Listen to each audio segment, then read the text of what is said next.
saint-like life, sir.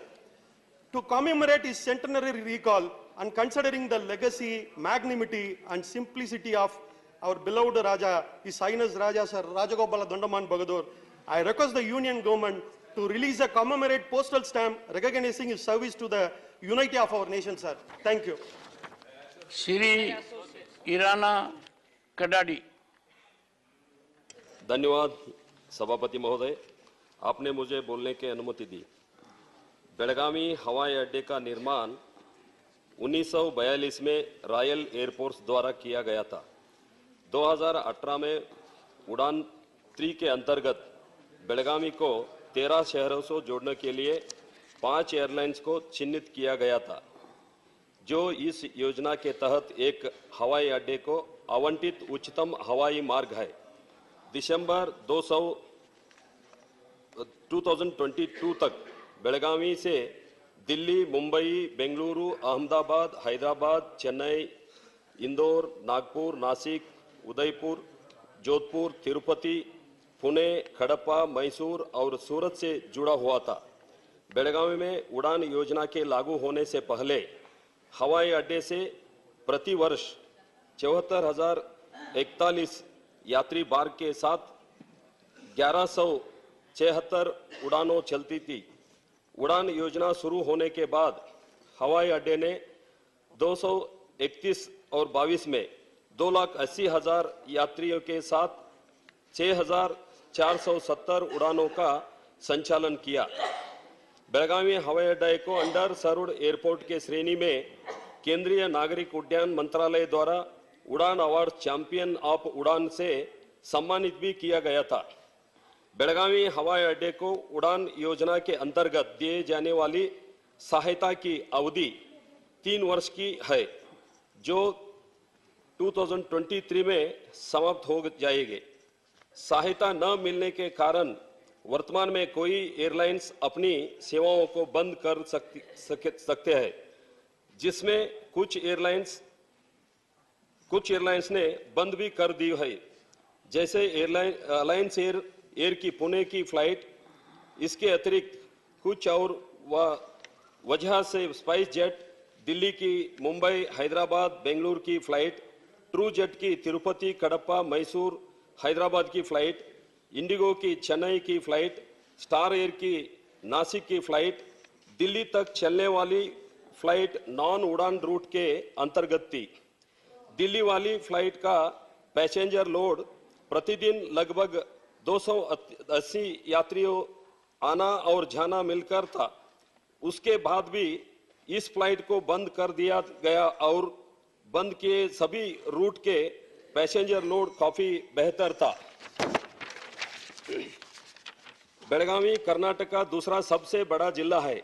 यह जिला कर्नाटक, गोवा, महाराष्ट्र तीनों राज्यों के सीमा पर स्थित है। बेलगावी प्रशासनिक दृष्टि से बहुत अधिक महत्व रखता है। प्रतिष्ठित प्रोफेसर मनोज कुमार झा। शुक्रिया सभापति महोदय, एक अत्यंत महत्वपूर्ण विषय की ओर आपने मुझे मौका दिया बोलने के लिए। ये एक ऐसा विषय है माननीय सभापति महोदय जिसमें पक्ष और विपक्ष में कोई विभेद नहीं हो सकता, मतभेद नहीं हो सकता। और ये मैं संपत्ति और आय के ह्यूज असमान वितरण के संदर्भ में ये बात कह रहा हूँ।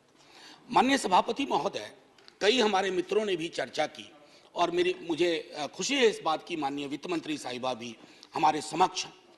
और दिक्कत की बात यह है सर कि हम 5 ट्रिलियन की इकोनॉमी बन जाए, लेकिन असमानता के महासागर में समृद्धि के कुछ टापू हो और पूरा का पूरा देश असमानता के उस महासागर में गोते लगा रहा हो, तो ये उचित नहीं है सर। 5% अभी जो रिपोर्ट आई है, मैं जानता हूं आप कहेंगे आजकल ऑथेंटिकेट करने के लिए, तो मैं लेके आया हूं, लेकिन मेरी वाली कॉपी वापस करवा दीजिएगा सर जी। 5% भारतीयों के पास 60% संपत्ति है, उनकी संपत्ति से कोई भेद नहीं है। दिक्कत यह है कि 50% के पास सिर्फ 3% है। जब कोरोना में लोगों की आय घट रही थी सर, हमारे देश में करोड़पतियों और अरबपतियों की संख्या बढ़ रही थी। सर, ये अनायास नहीं होता है, ये सायास होता है। जिस समाज में धन और संपत्ति का इस प्रकार का असमान वितरण हो, हमारे पुरखों को अंदाजा था sir. Directive principles of state policy में आर्टिकल 39 क्लॉज सी, और मैं बार बार जब वित्त मंत्री जी के बजट पर मैं बोलता हूं, आग्रह करता हूं कि इसके नजरिए से बजट बनाइए। कुछ भी होगा, अगर हम इसको ना भरपाई कर पाए तो दिक्कत होगी। हमारे देश में भी सर सन 85 तक एक इस तरह के टैक्स की व्यवस्था थी, वेल्थ और इनहेरिटेंस। कई विश्व की अर्थव्यवस्थाओं में यह व्यवस्था है, क्या हम इसे वापस नहीं ला सकते सर? इस एक छोटे से प्रोग्रेसिव टैक्स के बाद हमारे पास एक इतनी बड़ी संपदा होगी, इतना बड़ा पूल होगा कि वित्त मंत्री साहिबा को डेफिसिट नहीं देखना पड़ेगा। आप जो कुछ करना चाहते हैं लोक कल्याण के लिए, आप कर पाएंगी। मैं समझता हूं कि सर, धनिकों के आधार पर, सुपर धनिकों के आधार पर जिस भी समाज ने अपने निर्माण की नींव रखी है, उस समाज में क्रैक्स आए हैं सर, ज्वालामुखी की तरह धधक रहा है असमानता का पूरा मसला। अगर मैं आग्रह करूंगा आपके माध्यम से माननीय सभापति महोदय कि पूरा सत्ता पक्ष विपक्ष मिलकर के एक इस तरह के टैक्सेशन की व्यवस्था करें, ताकि आप हेल्थ के क्षेत्र में, एजुकेशन के क्षेत्र में, सर अभी 28 सेकंड बाकी है, हम सार्थक पहलकदमियां कर सकें। और हां, आखिर में फिर से दोहराऊंगा कि आर्टिकल 39 क्लॉज सी सब पढ़ें, उसके हिसाब से नीतियां गढ़ें तो देश बेहतर होगा।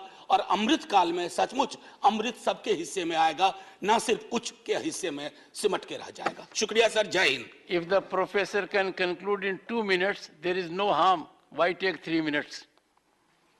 Shri Brajlal. धन्यवाद सभापति महोदय। आप कुछ मेहरबान रहिए। मैं आपका धन्यवाद शुक्रगुजार हूं। सभापति महोदय। धन्यवाद सभापति महोदय। मैं आपका ध्यान धारा 304 ए आईपीसी की तरफ आकृष्ट करना चाहता हूं।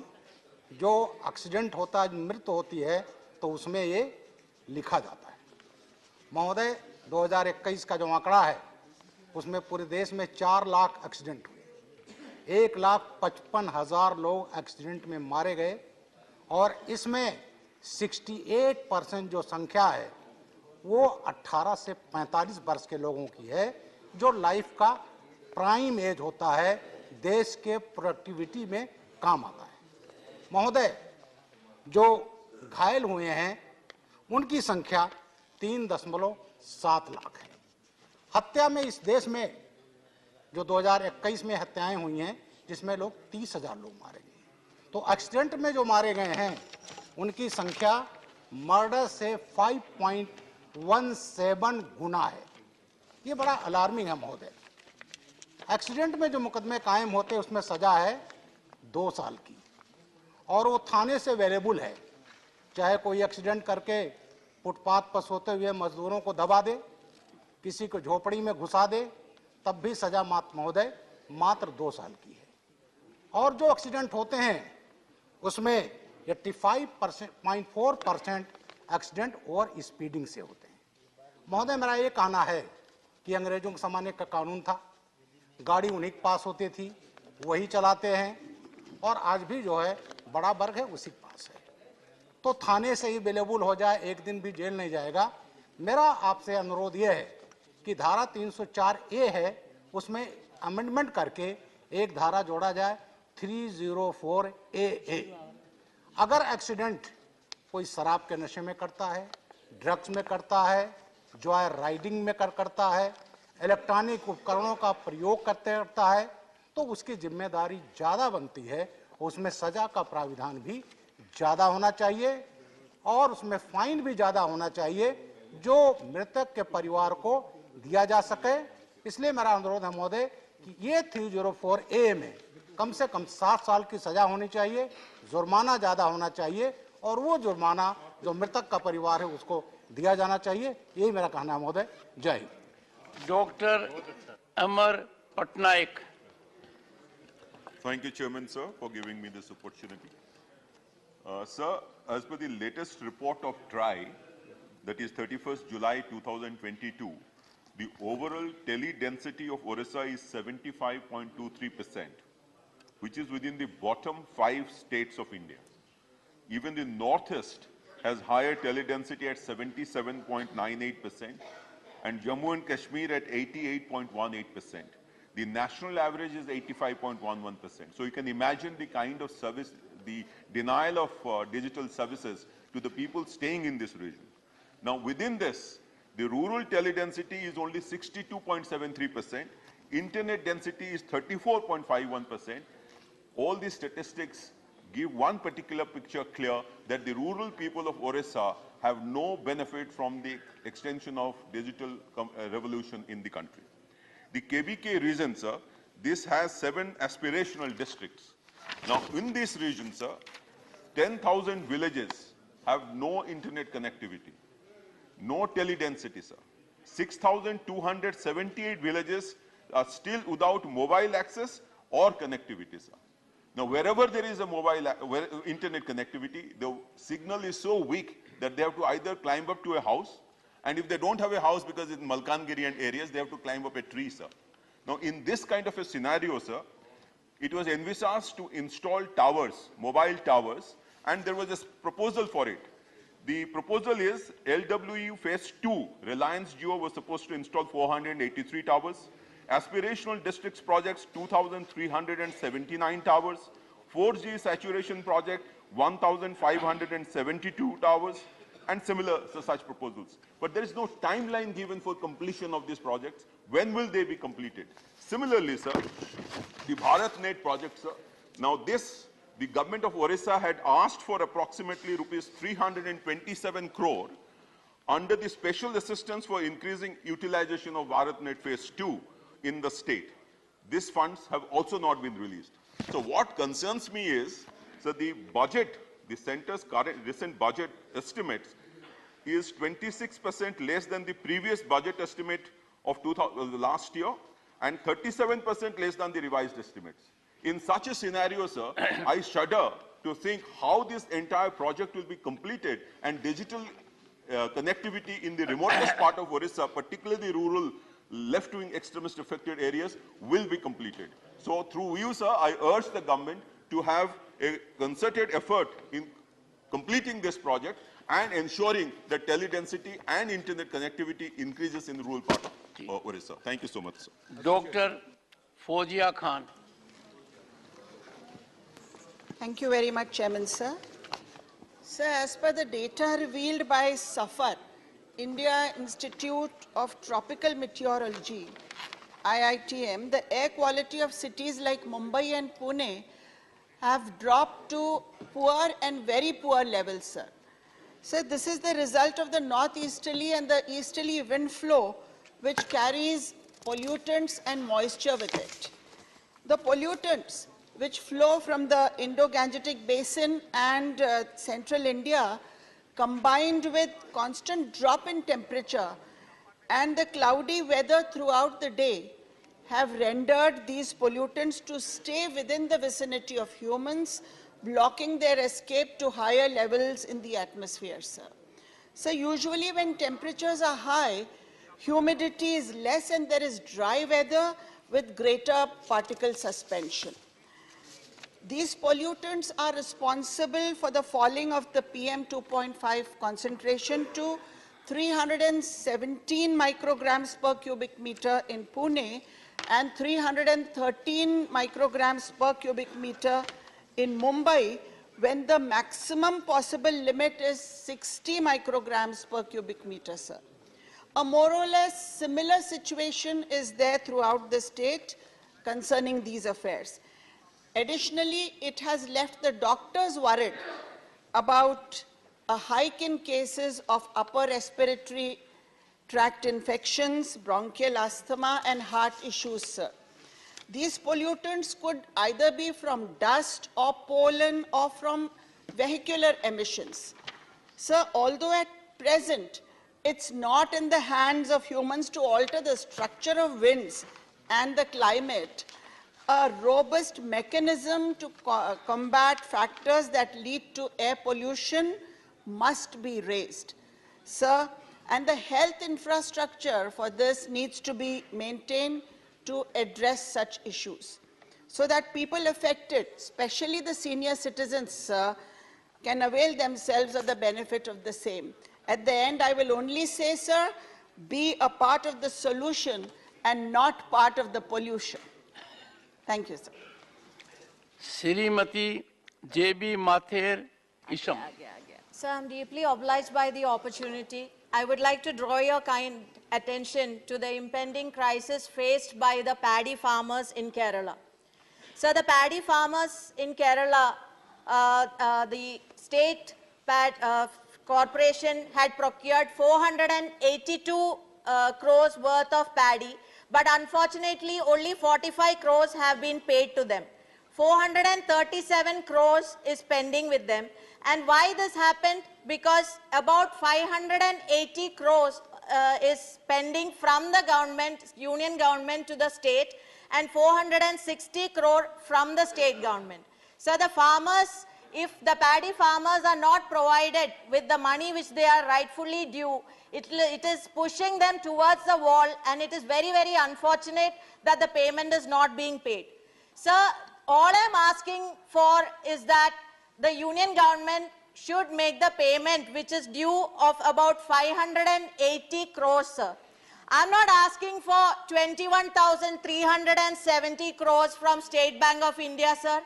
I'm not asking for 70,000 from LIC, sir. All I'm asking is 580 crores, which is rightfully due to the paddy farmers of Kerala. So let me respectfully remind that our country's and this government's priority ought to be farmers and not a company. Let me also respectfully remind that our country's and this government's priority ought to be to ensure that every one out of 140 crores of people in this country, they should not stay without food, and not the priority should be to make 1% richest in the world, sir. Let me also respectfully remind that our country's and this government's priority should be to ensure that not a single youth will stay without employment, and but not to make all sectors being given to one person, sir. So I take this opportunity to once again respectfully submit to remind this government that our priority is farmers, and in Kerala, this paddy farmers is facing grave injustice, and if union government is given this 580 crores, it will be a great blessing. And I can assure you one more thing, sir, if this 580 crores is given, nobody in this country will ask for JPC. There will not be walkout, sir, there will not be any kind of issue, but there will be definitely a great blessing by the farmers. Thank you very much for the opportunity. Shri Kartike Sharma.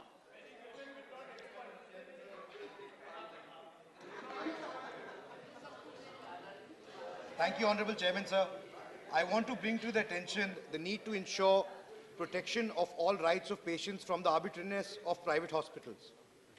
Indian Constitution guarantees fundamental rights to each and every citizen of India. Article 21 of the Constitution of India guarantees a fundamental right to life and personal liberty.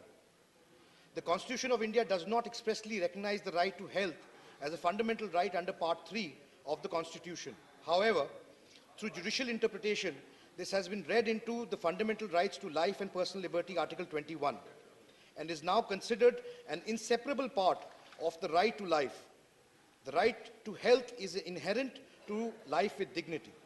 Article 39E, 41 and 43 of Directive Principles of State Policy put the obligation on the state in order to ensure the effective realization of the right to health. Despite constitutional provisions of the right to health care, private hospitals deal with the citizens in an arbitrary manner and violate their basic rights. If the patient's family is unable to bear the hospital expenses, it has been noticed in most of the cases that until a patient or his or her relatives end up paying the bill, the patient is not discharged and held in the hospital even if they are unable to do so. For instance, in November 2020, a woman patient after her delivery was held by a private hospital at Kushinagar in Uttar Pradesh for not paying the hospital bills. The patient's family had to approach the police administration in order to get the women free from the hospital. In August 2019, another patient was held by the Polo Spectra Hospital of Delhi for non-payment of bills post-surgery. Not only this, There have also been many cases of seizing dead bodies. Such an incident reported last year from the Shahdol district of Madhya Pradesh, where the doctors of the Devanta hospital took the dead body under their charge, and just because the relatives of the deceased could not pay the hospital bills in time. Similar cases are also being registered from other parts of the country, where the patients are met with inhumane conditions. Certain cases have been brought to light where patients have been tied to the bed by the hospital administration for non-payment of bills, and doctors ignored the patient's health by showing negligence in their treatment. In this regard, the Devesh Singh Chauhan versus State in the other cases, Delhi High Court in 2016 held that no hospital can hold a patient under any circumstances, even if it is a case of non-payment of bills. Along with this, it is also unambiguously mentioned in the Charter of Patients' Rights prepared by NHRC that the patient has the right to be discharged. Patient cannot be held by the authority of the hospital under any circumstances. The report on the Competition Commission of India in 2021 states that the charges of renowned hospitals like Delhi, Fortis, Max, Apollo, Sir, Gangaram, St. Stephen's, etc. are very high. These hospitals charge thousands of times more. Dr. Shantanu Sen. Thank you, respected Chair. Good morning, one and all. My topic is on the amount that the government of West Bengal is supposed to get from the central government, which is definitely known to you, sir, that as because you happen to be our learned and beloved governor at that point of time. Sir, on 18th of November 2021, our Honorable Chief Minister has met with our Honorable Prime Minister, and thereafter on 5th of August 2022, once again she has given all the documents, which has shown that there was a dues amount of 1,968 crores, sir. If we can categorize for the welfare project like Narega, it was 6,561 crore. For Amphan calamity, it was 4,200 crore. For COVID and other natural calamities, it was more than 6,000 crore. For Narega, I have said for PM Awas Yojana, it was more than 9,000 crore. For PM Gram Sadak Yojana, the dues were more than 2,000 crore. For midday meal, the dues were 174 crore. For Swachh Bharat Mission, it was 344 crore. For food subsidy, it was more than 1,200 crore. For PM Janavikas Karyakram Yojana, it was 44 crore. And the ongoing Geleghai Kapaleshwari flood, it was 178 crore. Said, since then till now, only a meager amount has been cleared, sir. At the same time, sometimes the funds are getting released at the fag end of the financial year, leading to complication so far the implementation of the project is concerned. So far the PM Awas Yojana is concerned, till date, we are supposed to get the first installment for more than 11,33,000 houses, sir. So far the Narega is concerned, we have seen there has been a slash down of this budgetary allocation by 33%, though it is the largest social welfare project, sir. We can easily record the PM's comment regarding Narega, but unfortunately, we are yet to get a huge amount for this Narega project, sir. Sir, though West Bengal happens to be one of the best performing states, but because of political vendetta, West Bengal has been facing this financial blockade from this government of India, sir. Sir, we have been facing several central agencies. Midday meal is facing CAG audit, but PM Chaos Fund is not facing any CAG audit, sir. This is very unfortunate, sir. So far the name changing is concerned, this government is the pioneer of changing the names of several projects, sir. My humble submission to the government, don't do this vendetta politics with the best performing state like state of West Bengal, which is doing its best under the leadership of Madam Mamata Banerjee. Kindly clear the dues for the social welfare projects which you are supposed to clear, sir. This is our humble submission before the government. Thank you very much. Siri Tiruchi Siva. Thank you, Mr. Chairman, sir. Sir, the health workers, comprising of the doctors, the nurses, and the hospital staff, are a vital part of the society, and they work selflessly and are considered to be the living gods on earth. So, but these health workers are constantly undergoing violence, sir. They face frequent violence in their workplace, not only physical violence, sir, but also damage to the hospital clinical establishments.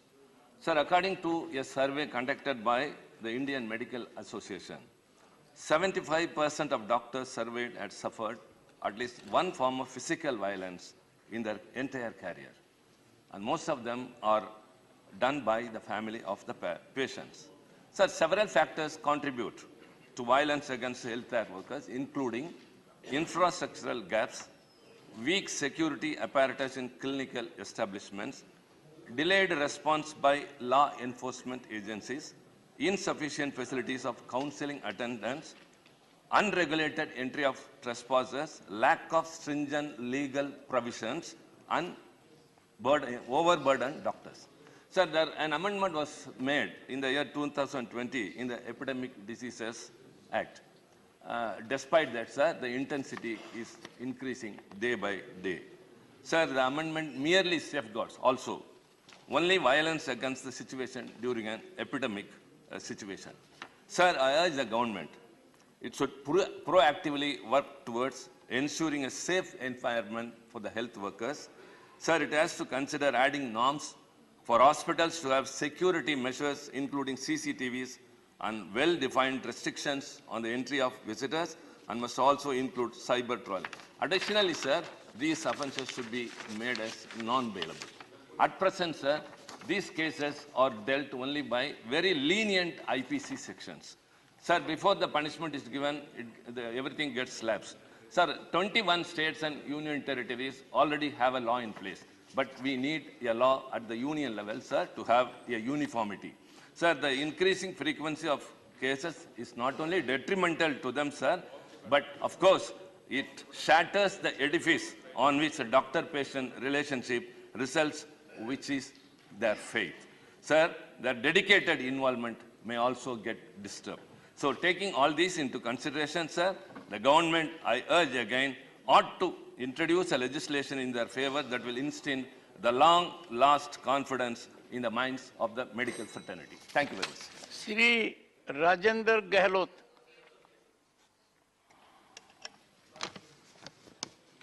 माननीय सभापति जी, मैं आपका ध्यान मेरे राज्य राजस्थान में हुई ओलावृष्टि के कारण किसानों की खड़ी फसल बर्बाद होने से हुए नुकसान की ओर आकर्षित करना चाहता हूं।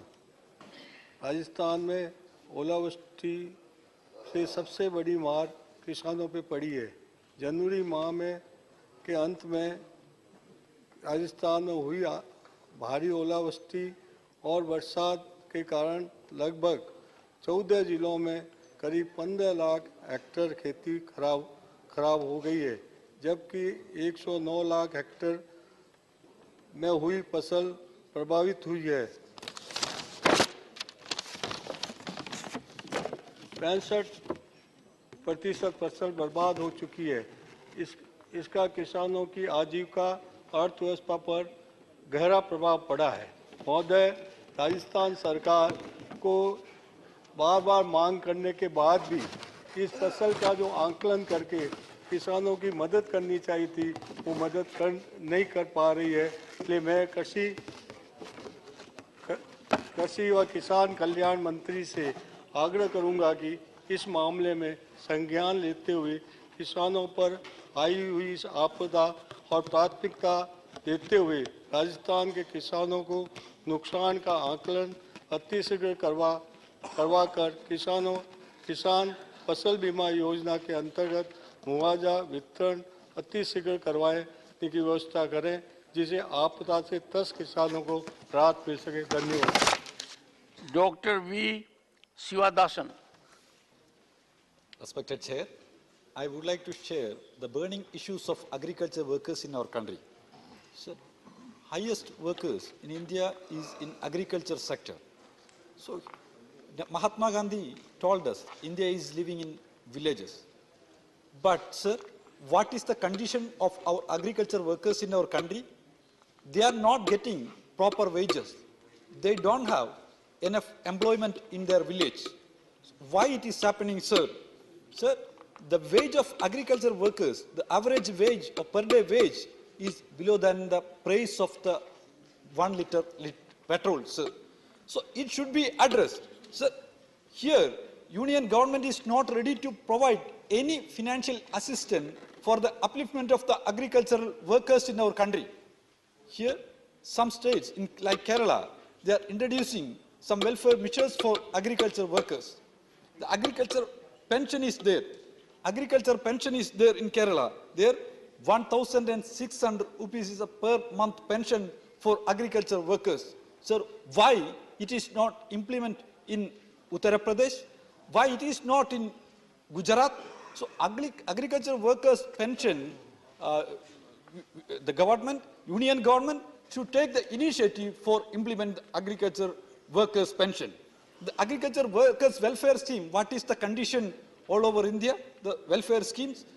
So agriculture, children of agriculture workers is studying very pathetic condition. Their education facilities are very bad shape.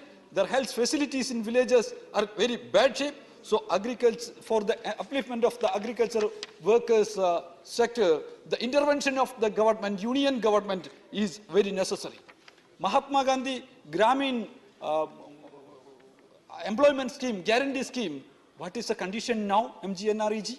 So day by day, we are hearing the news of reduction of fund allocation and the programs and projects. There, the duty of the union government is to provide the fund to the state government for the welfare scheme of the agriculture workers. Basically, they are the real annadatas of the nation. You don't forget the real annadatas of the nation. Sir, the salary of the agriculture workers, it should be increased. So the financial assistance of the union government is very necessary for that.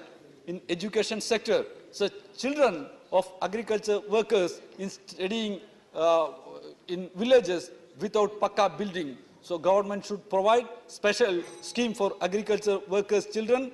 Government should provide the health facilities for them. Each and every village, special care, health care centers, government should arrange for agriculture workers. Thank you, sir. Thank you. Shrimati Shanta Chetri. Thank you, sir. My subject matter is demand for inclusion of Lepcha language in 8th schedule. Khambrimo, sir, it means in Lepcha language, namaskar, for allowing me to speak.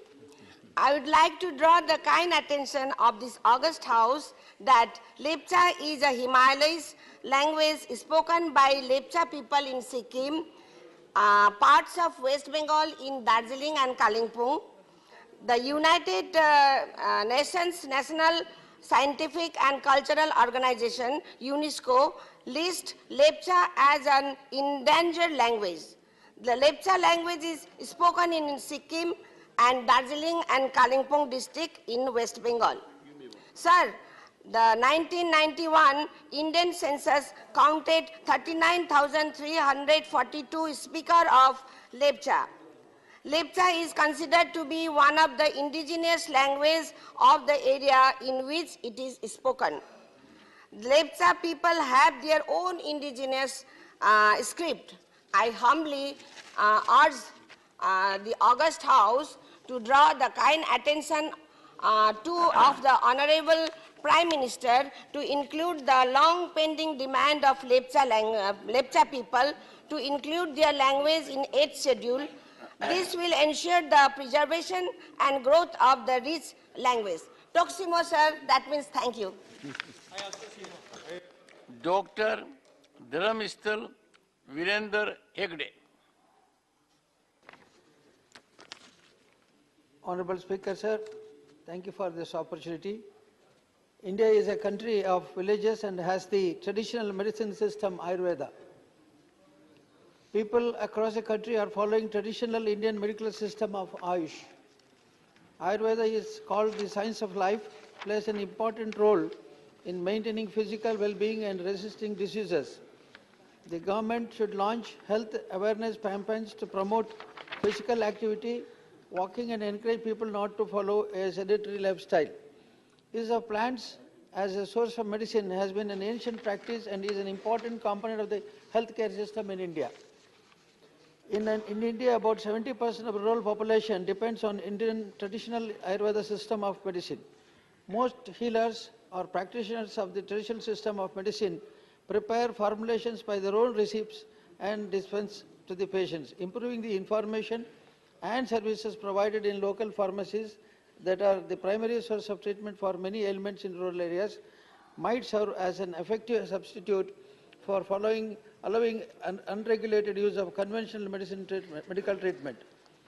The government campaigns should aim to promote Ayurveda and Yoga as disciplines to help lead a healthy life.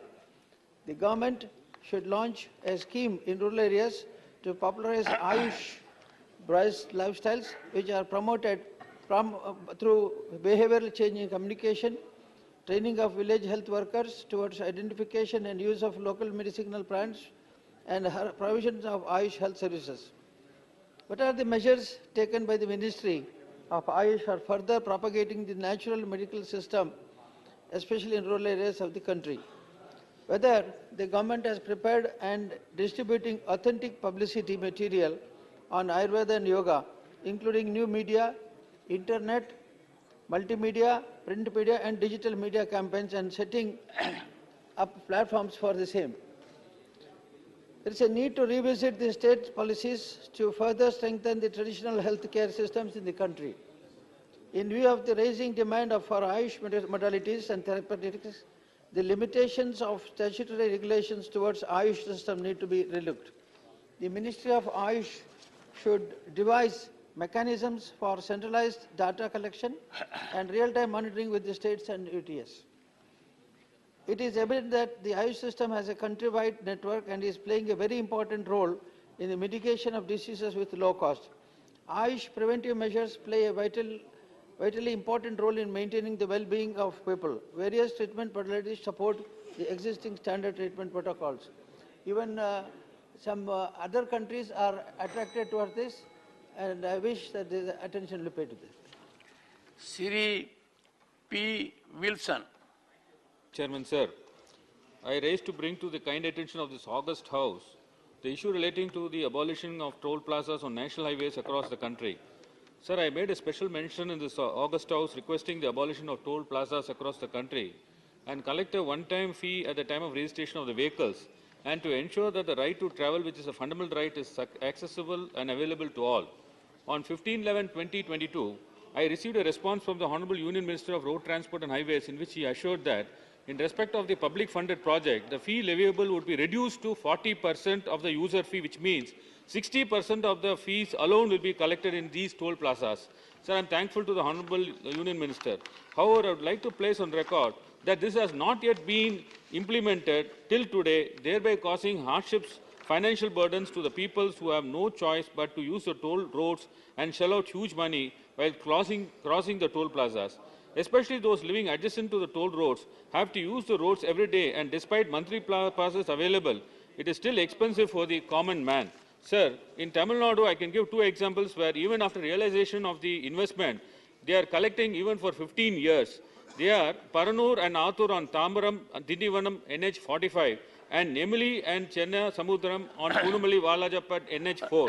Sir, as per National Highways rules, two toll plazas within 60 kilometers is prohibited. In the said letter returned to me, the Honourable Minister has mentioned that the issue raised by me with regard to the toll plazas being located within less than 60 kilometers distance of each other would be resolved.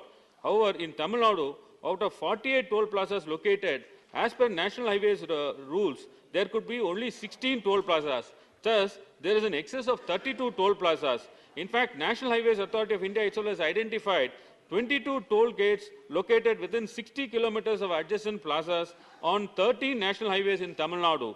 And these toll plazas are yet to be removed. Sir, ultimately, the lower economic class and middle class are suffering. Small-time vendors, lorry operators and transporters are spending huge chunks of their monthly budget towards toll. These are people who even pledged their jewels to make ends their meet. We should not put the burden of paying for road infrastructure on them. Sir, the problem is not only in Tamil Nadu, but it is seen in pan-India. There are more than 1,000 toll plazas in India. These are toll plazas in which public is compelled to pay toll plazas for incomplete facilities, that too at exorbitant rates. To make matters worse, NHA increases toll plazas mechanically year by year. There is no independent regulatory authority which determines the toll fees. The formula adopted to justify periodical increase of toll fees is higher, unscientific, no rationality, and is highly arbitrary. An official in the cadre of Deputy Secretary simply raises a mathematical formula found in the concession agreement and keeps on increasing the toll fees mechanically. Even the state government's public transports are charged. Sir, therefore, the time has come where all toll plazas have to be abolished completely as it hampers free movement, development, and industrialization. I urge the Honourable the Transport Minister to look into this matter urgently. Shri Jose K. Mani. Thank you, sir. Yes. This is about a severe crisis faced by the fishermen community. There are about 28 million people in the country rely on fishing for the livelihood. In Kerala itself, there are about 11 lakh fishermen. The worst flood which hit the Kerala in 2018, they rescued about 50,000 people who were in the verge of death. So the livelihood of the fishermen community is getting hampered due to erratic weather condition, threat of climatic cyclonic storms, coastal erosion, excess tourism and development projects, which leads to large-scale displacement of fishing community. They have been hit hard by the aggressive trawling by the foreign fishing vessels and commercial fishing. The families are in constant danger of displacement. We take the case of tribal communities. The right of our forest resources were recognized by the Forest Right Act 2006. The Act recognized the symbiotic relationship of the tribal communities with the forest. They are given individual as well as community rights for the forest resource. In the same way, sir, the fishermen community had the traditional right over marine resources. They are sons of sea. However, there are no laws currently in place to protect their rights. In this regard, I would urge the government to come up with a suitable legislation in the lines of the Forest Right Act to recognize the right of fishing community over marine resources. Thank you. Question number 76, Shri Jose K. Mani. Question number 76. Honorable Minister. Sir, the reply is laid on the table of House. Supplementary one. So the limonite minerals have extensive application in atomic energy, defense and space sector for various strategic purposes in the country. In the draft proposal for amending the Minerals Act 1975, government has proposed to revoke its 2019 ban on private entities. Just days before the draft proposal was placed before the public consultation, it is alleged that two new companies dealing with the same strategic important rare materials have been registered by the leading corporate company which is already facing an allegation. Sir, this will definitely opening up this area. Please ask your supplementary. Yeah, I'm coming. This is the question, sir. Opening up this strategic mineral sector to private entities against national security. What is the government's stand on the proposed amendment, and does the government have any plans to reconsider its decision regarding opening up this critical sector to private entities? Honorable Minister. Chairman, sir, through you, I wish to inform the honourable member that, as he rightly mentioned, limonite has varied properties. It's used in paint, in paper, also nowadays in the aviation sector, in the making of aircrafts, even the health sector, in the making of implants. But as such, there has the price of the limonite, which is available from three states, primarily Kerala, Odisha, and Tamil Nadu, is determined by the market dynamics. And the Kerala government had actually put a rider that they should be given the first preference. Only after that it is available to the other entities. In Kerala itself, we have two PSUs, and one is the private sector. And rather, I would say that I would solicit the help of the state government there. We have certain constraints in making full utilization and full exploration of it. A, because of the dense population in those areas, the surface rights of the landowners come in the way they do not always allow. But more importantly, the Kerala government had given us this lease way back in 1970. And the lease was for 4 blocks for a period of 20 years. Then it got renewed in 1990, again 20 years. Then the renewal was due in 2010, but it was denied. 2 blocks were totally denied. The other 2 blocks were given permission or lease only for 5 years. So 5, then 5, then 5. That was the third segment of 5. So the constraint actually is happening from the side of the Kerala government rather. And that is true for PSU. Yes. Yeah. And there are 2 PSUs. One is the Travancore Titanium. The other one is Kerala Minerals Limited. Kerala Minerals and Metals Limited. So now, in fact, the Travancore Limited is putting pressure on us that they should be getting price which is available for the limonite or the titanium available from Odisha coast. Now, incidentally, the scientific fact is that the eastern coast is richer in the mineral, but the content is lesser. So here the overall quantity may be lesser, but the content inside is more.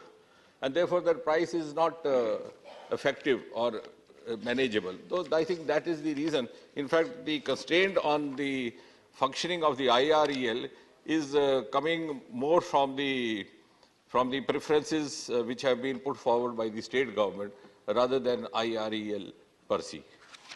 Honourable Member, second supplementary. Sir, I have not asked for the price details. I have asked for a single direct question. It is a strategic component in the atomic energy.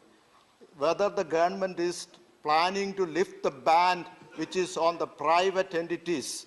That is my question. He has not answered to that. So my second supplementary, what are the steps taken by the government to protect the public sector undertaking like the IREL, which produce strategic important rare minerals used for the atomic energy purpose, strategic component it is, where the government plans to privatize this sector in future? This is a direct question. No, as I said, to add to what he was mentioning to the earlier question, there is only one private company there in Kerala to which the mineral is made available only after the government-run PSUs have exhausted their demand. That was our commitment. We are sticking to that. The lack of commitment happening is from the other side. Now, as far as the protection of these minerals are concerned, I agree with him. These are beach sandy minerals.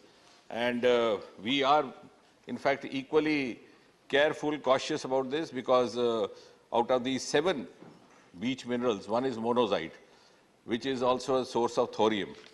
And India happens to be the storehouse of thorium in the sense that we have 21% of it. And we are also looking forward to have world's first ever thorium-run reactor in the form of Bhavani, which is also going to be made functional by next year or 2024. In fact, I would use this opportunity to say that out of the 22 reactors that we have in India today, as many as 10 to 11 were established only during the last 8.5 years of this government. Not only that,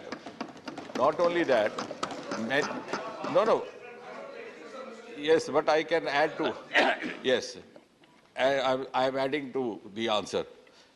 And secondly, what I'm trying to say is the intent of the government is so clear, so sincere and so committed.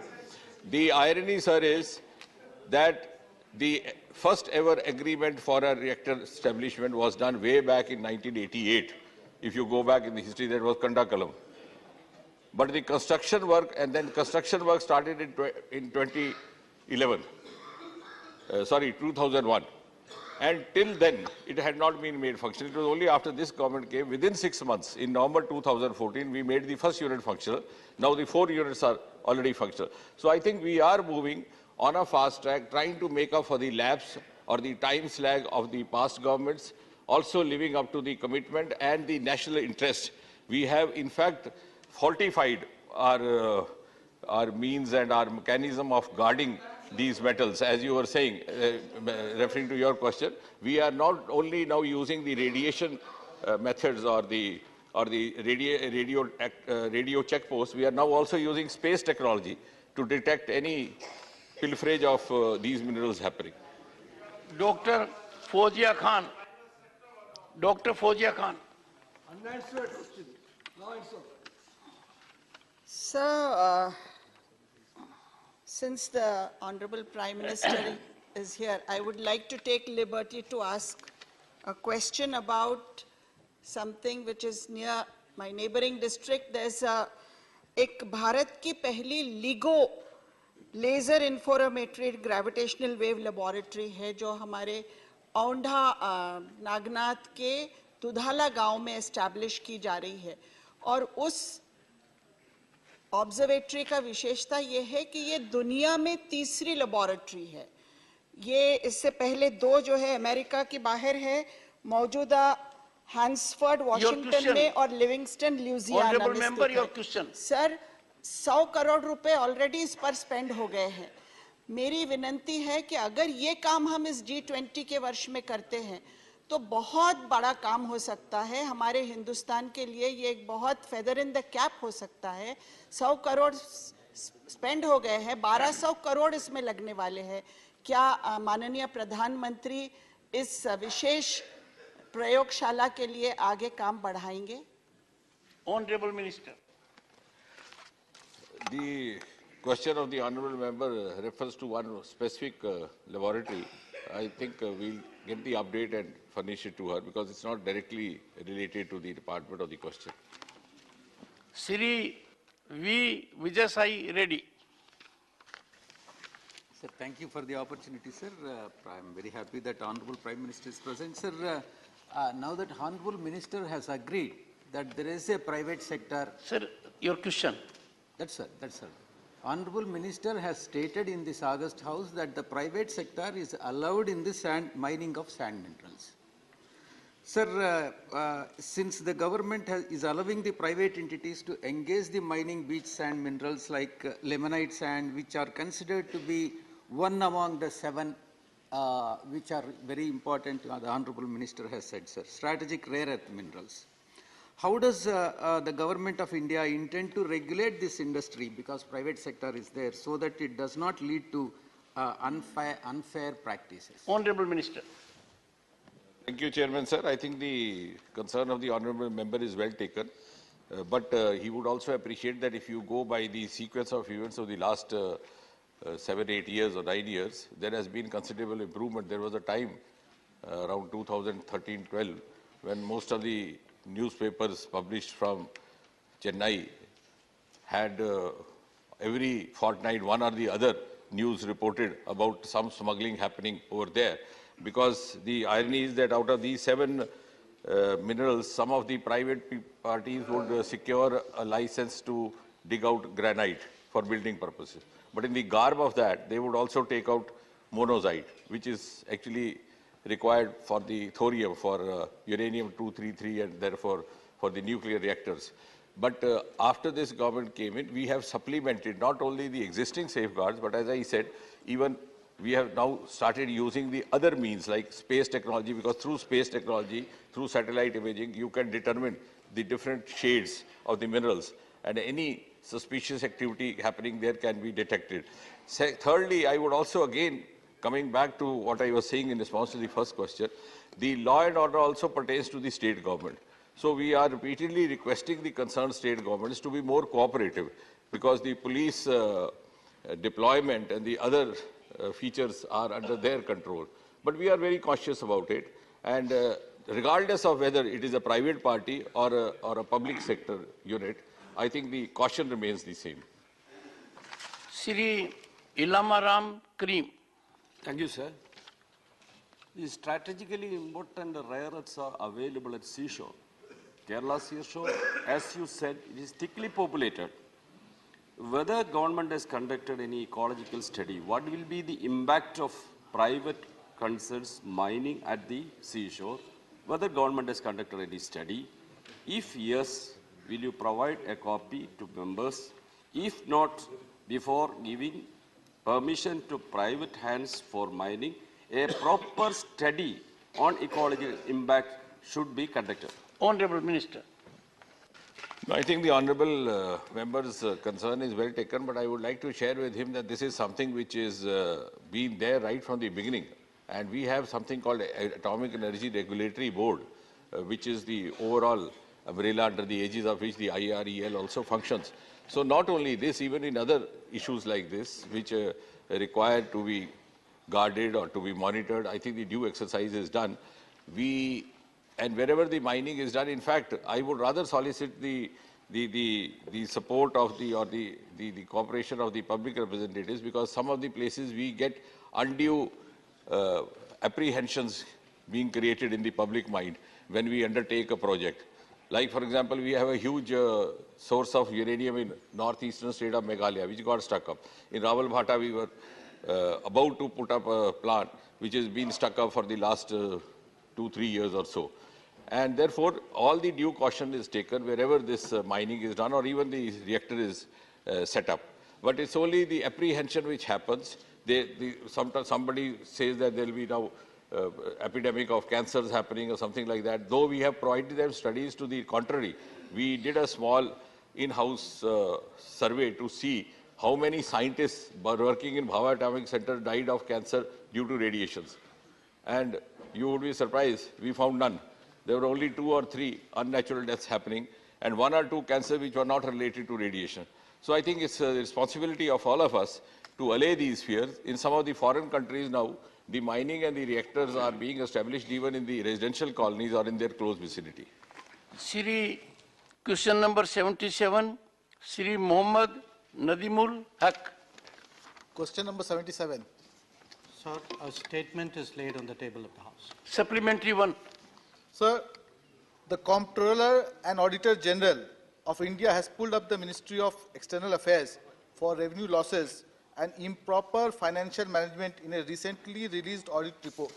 So my question is, does the ministry have any planned compensation mechanism in order to recover the revenue losses of rupees 58.23 crores occurred because of misapplication of fees in the OCI card scheme? Honorable Minister. Sir, I would like to inform the Honorable Member through you, sir. The Ministry of External Affairs extends a number of consular services for passports, visas, consular services, attestations, OCI, PIO. Each of this is a charged service. Now, because these are rendered outside the country, there are rate of exchange issues which come up. Now, these are all services which came up at different points of time. So, typically they were handled, the instructions in each case were sent individually. Now, in 2017, instructions were sent regarding, because whenever there is devaluation or revaluation, there's a refixation of the rate of exchange. In 2017, instructions were sent regarding refixing of the rate of exchange. Now, the CAG paragraph, sir, and I want to say here that my own experience of audit and of CAG, I believe they are a very essential part of good governance. They help us to look at imperfections in our process. So, CAG brought to attention 2 sets of issues. One related to UK. Now, in the case of UK, there should have been, according to the CAG report, a 23% increase in the fees which were charged. But our mission in UK took the view at that point that this would have a very dampening effect on the tourism from UK to India and therefore limited it to 10%. So they did it for what they considered to be policy reasons. 17 other missions and posts in Europe, in their particular case, they were under the assumption that the instructions applied to visas and not to OCI. So they did not make the necessary changes. Now, when this matter has come to attention, we have actually, before the matter was actually taken up by CAG, sir, we had issued instructions in 2020 to rectify the process. So what we have tried to do is to put systemic checks, because that is the nature of the CAG process. The CAG wants us to make corrections so that such a mistake will not happen again.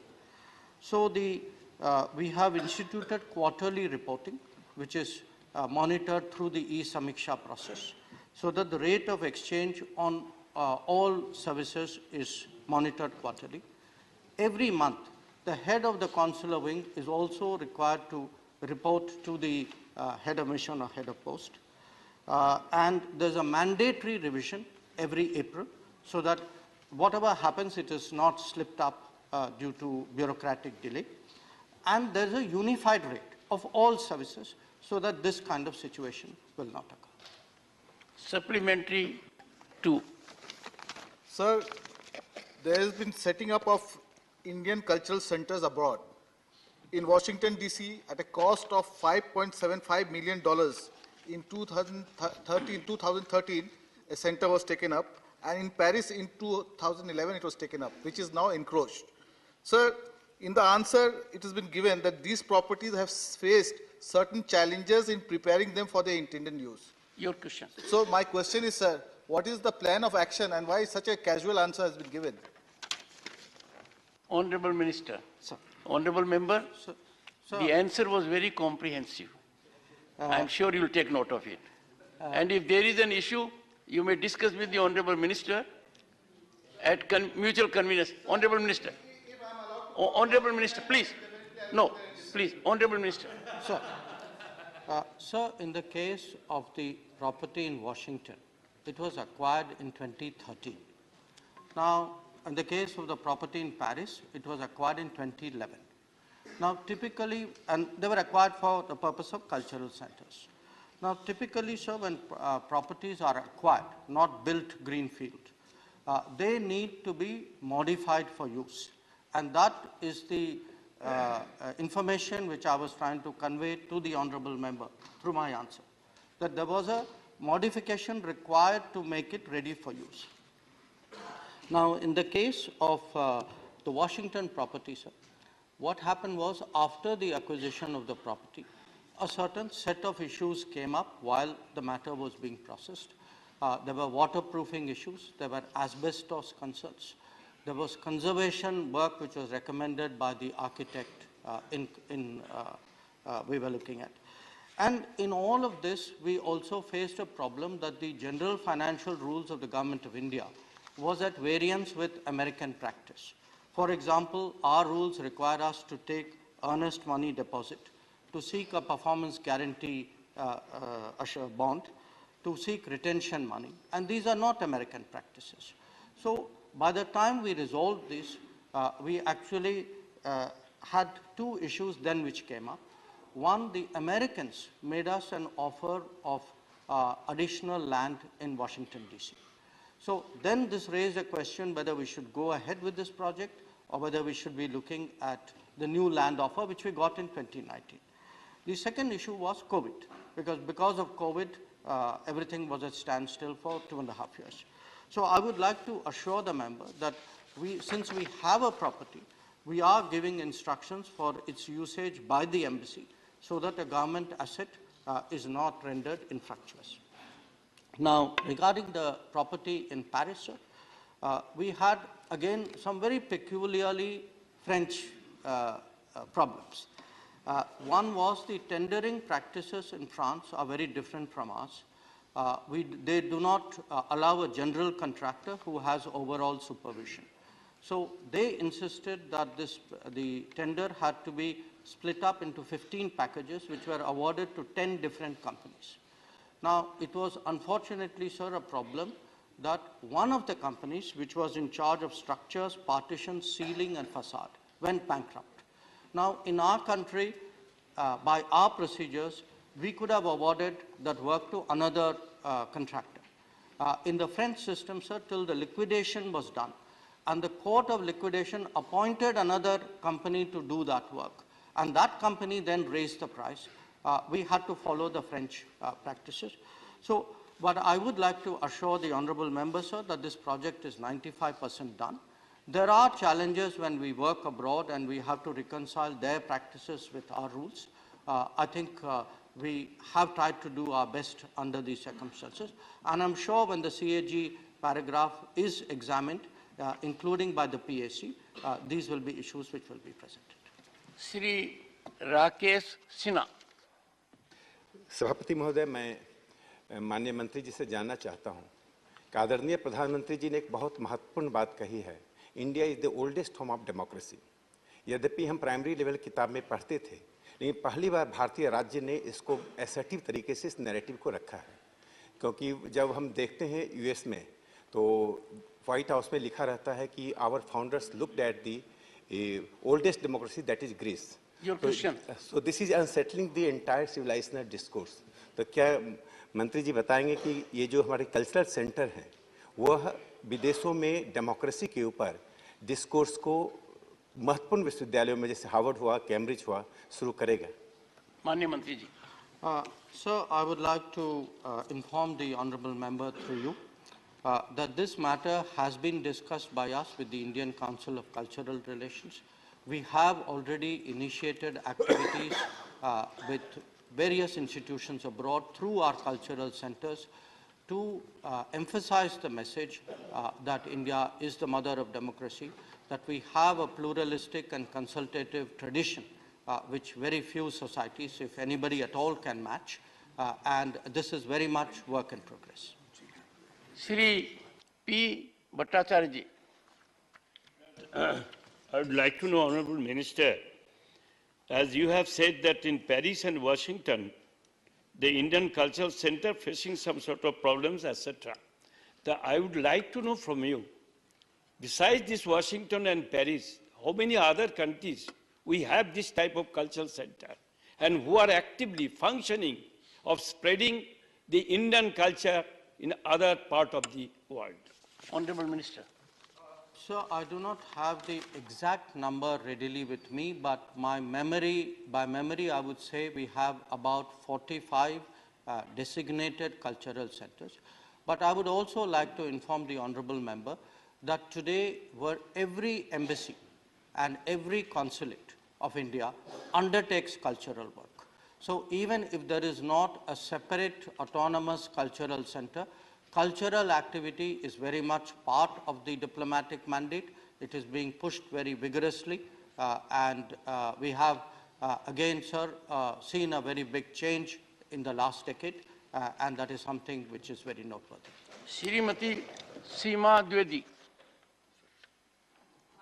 महोदय, जो सवाल हम करना चाहते थे माननीय सिन्हा जी ने किया और बहुत अच्छा उसका उत्तर आया। मैं धन्यवाद देना चाहती हूँ माननीय मंत्री जी को, मुझे मेरे प्रश्न का उत्तर मिल गया।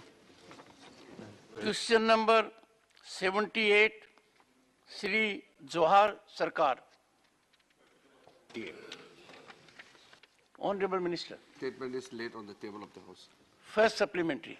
Sir, I asked for a specific question, specific reply to the ongoing differences between the Supreme Court and the executive.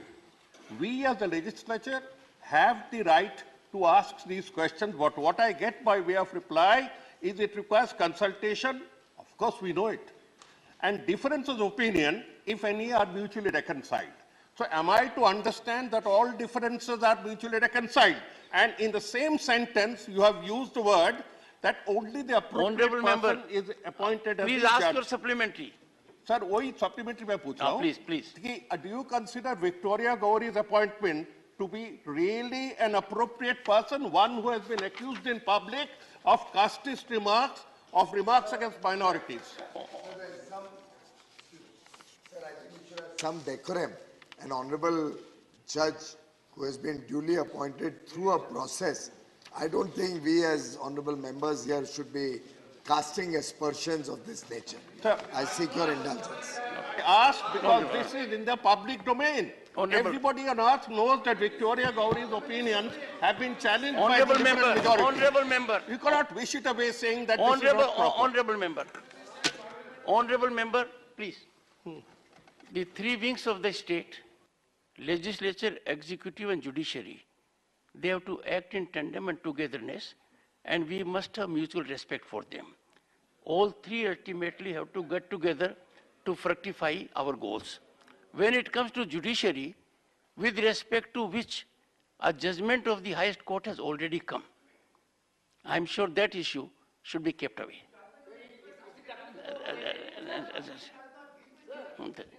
I would urge the honorable member to ask his supplementary in a pointed manner, keeping in mind the provisions that judicial situations have to be addressed in a delicate manner.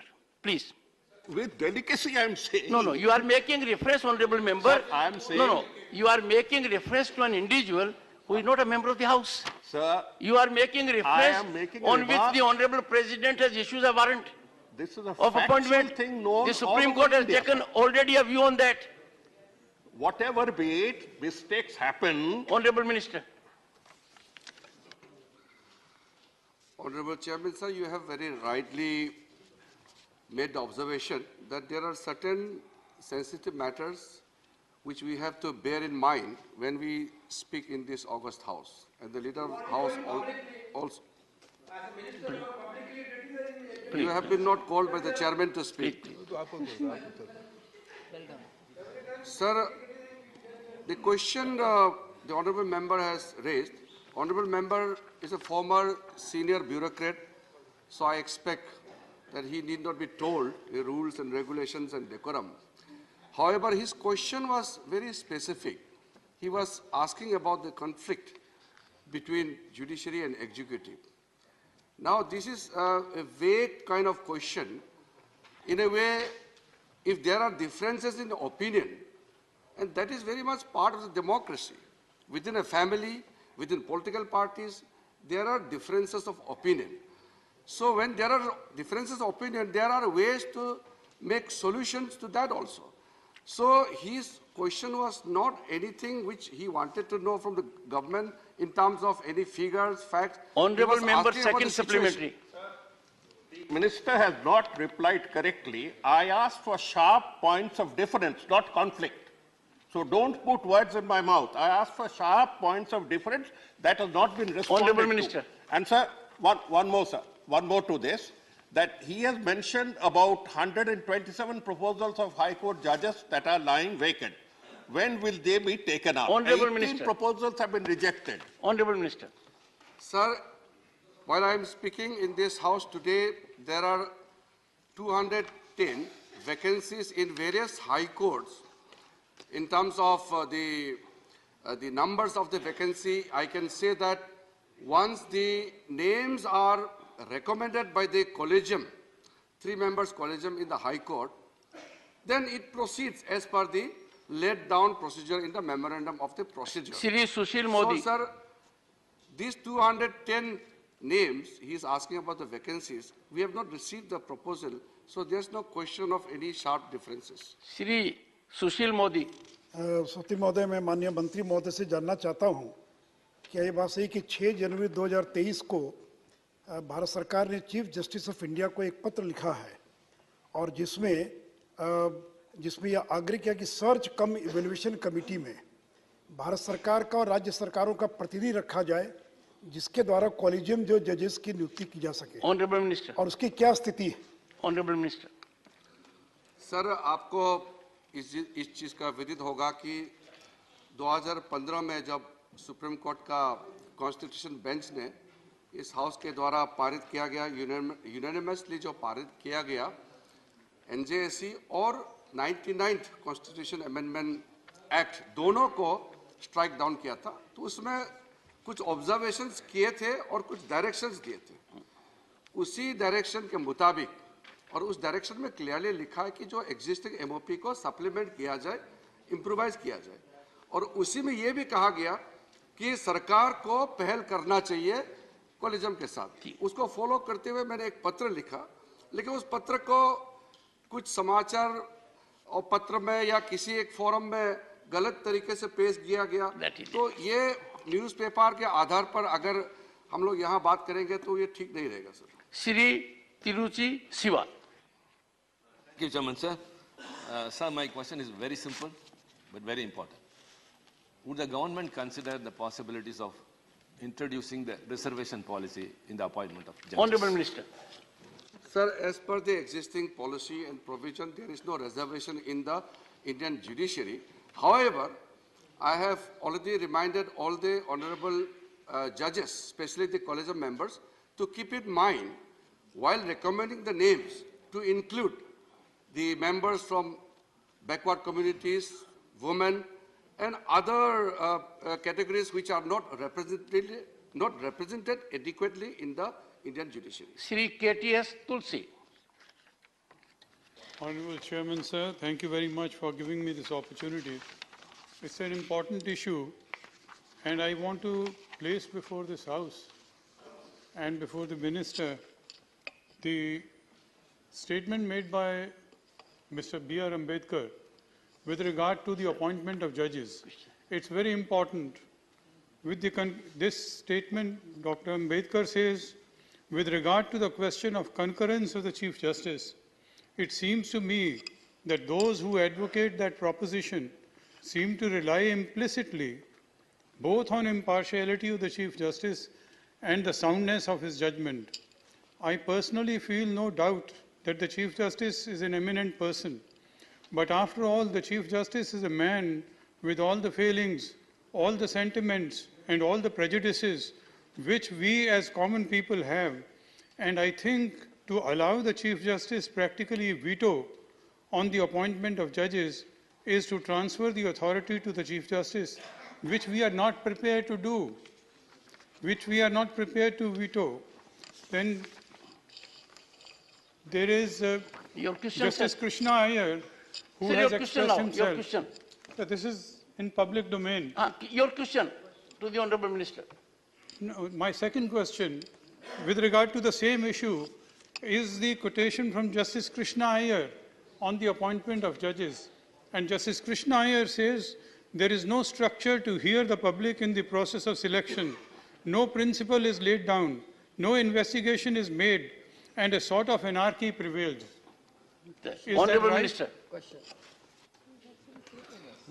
Sir, I share and endorse the sentiments made by Honorable Member Tulsiji, and also what he has quoted from the debates of the Constituent Assembly, especially Dr. B.R. Ambedkar ji.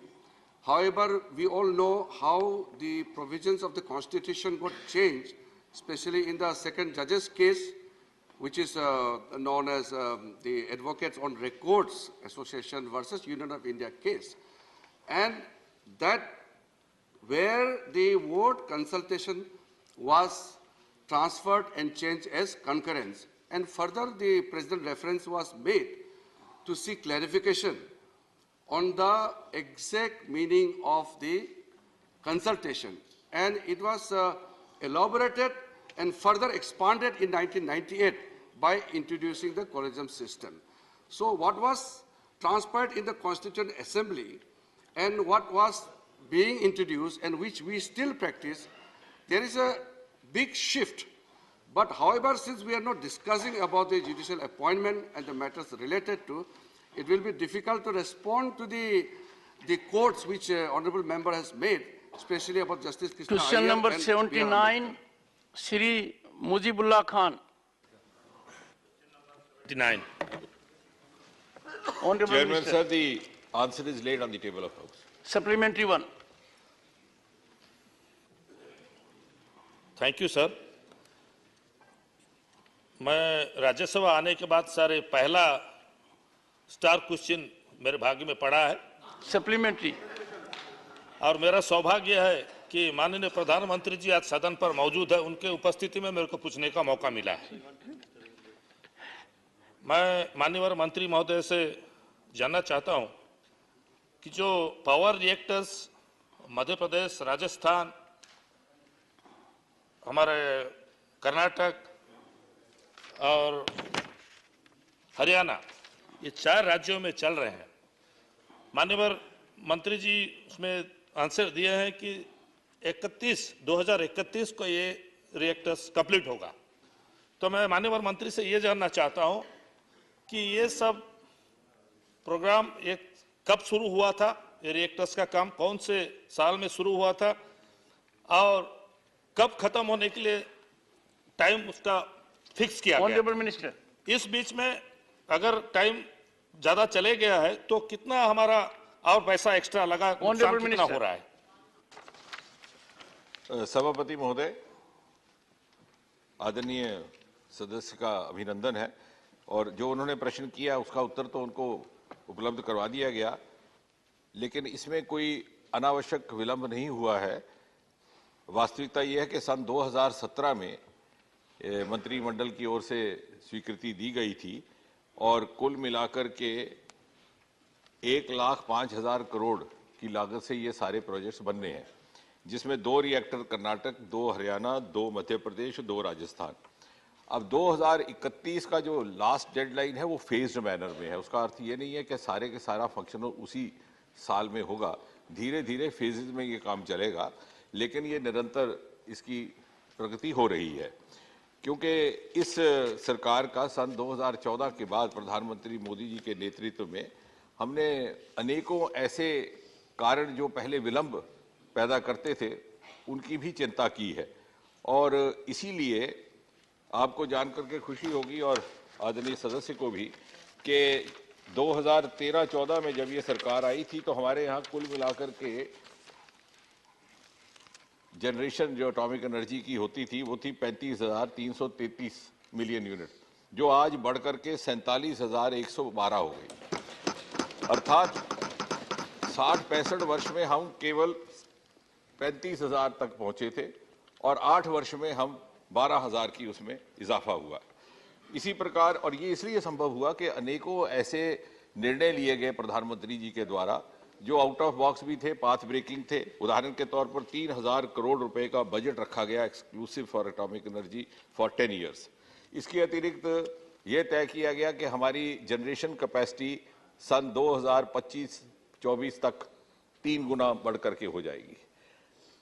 अक्सर ये हमारे reactor plants और nuclear plants सीमित थे दक्षिण के कुछ राज्यों तक या पश्चिम महाराष्ट्र में, उनको देश के दूसरे हिस्सों में भी ले जाने का काम शुरू हुआ। जहां हम खड़े हैं इससे कोई 150 किलोमीटर की दूरी पर हरियाणा में गोरखपुर नाम के स्थान पर हमारा एक प्रोजेक्ट अगले 2 वर्ष के भीतर वो भी फंक्शनल हो जाएगा। इसके अतिरिक्त ये पहली बार इस सरकार के द्वारा हुआ 2017 में, जिस साल ये प्रोजेक्ट अप्रूव हुए उसी साल 10 इंडिजिनस प्रोजेक्ट्स पूरे आत्मनिर्भर के मंत्र पर आधारित अप्रूव किए गए इन अ बल्क अप्रूवल। इतना ही नहीं, हमें दिक्कत आती थी फाइनेंशियल कंस्ट्रेंट्स की।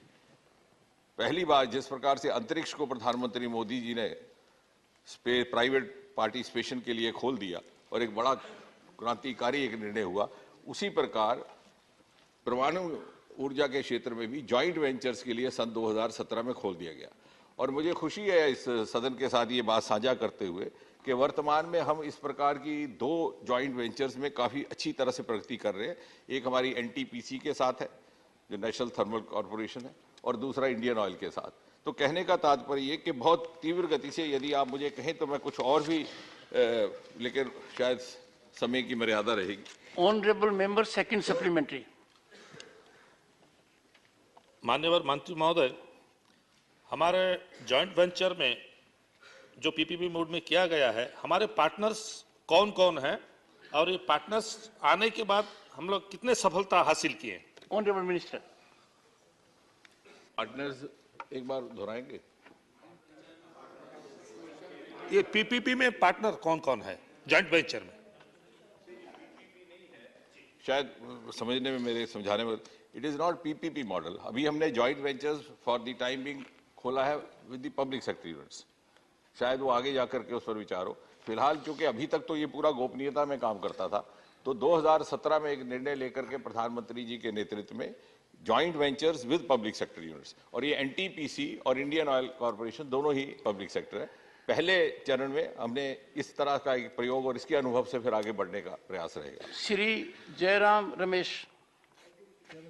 Sir, my question is completely non-political and I expect a completely non-political answer. I'd like the Honourable Minister to take the House into confidence. What is the status of negotiations with the French, which has been going on for a long time, for the construction of 6 1,600 megawatt reactors at Jaitapur in Maharashtra? Honourable Minister.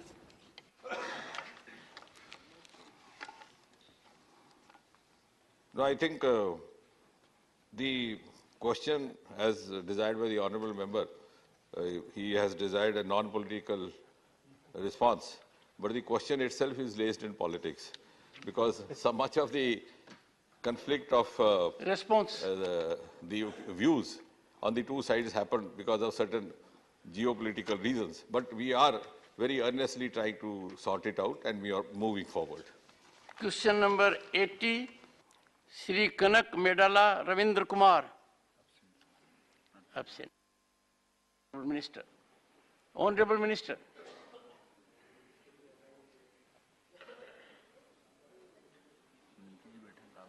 Honorable Minister. Honorable Minister, question number 80. Okay. Shri Dinesh Anavadia.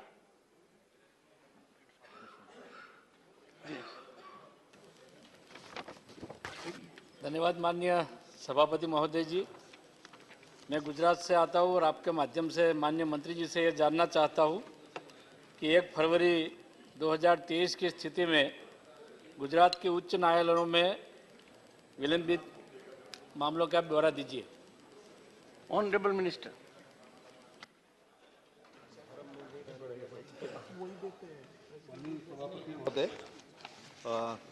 पिछले 3 साल गुजरात में जो प्रश्न पूछा गया है कि उनके यहाँ कितने मामले लंबित हैं, इस मामले में मैं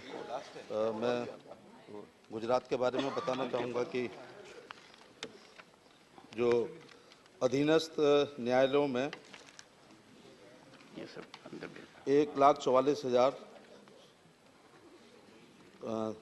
14,46,459 मुकदमे जो है लंबित हैं, और जहाँ तक गुजरात में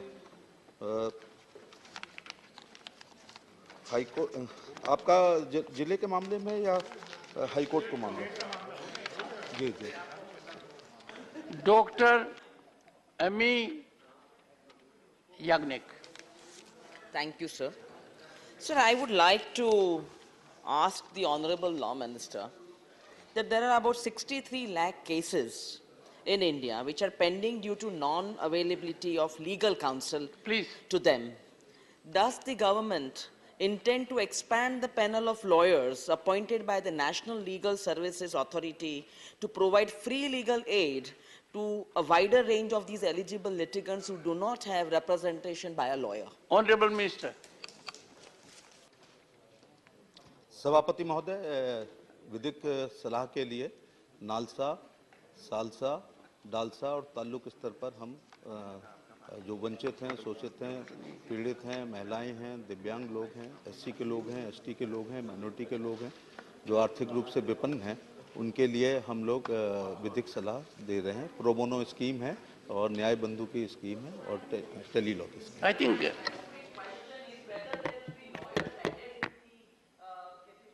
Nalsa will appoint more lawyers for these kind of people. It was not audible, but response I is there. think the answer was not correct. And you both being from the, you can get in touch with the Honorable Minister. So the intention is to come from the Honorable Law Minister.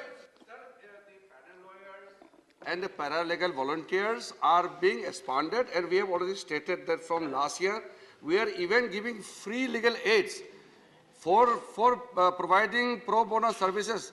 The fees are provided with the government. This is a great effort to ensure that poor people get justice at a very, very cheap rate, or free, of course, if possible. It required a high decibel response. Dr. Shantanu Sen. Thank you, sir.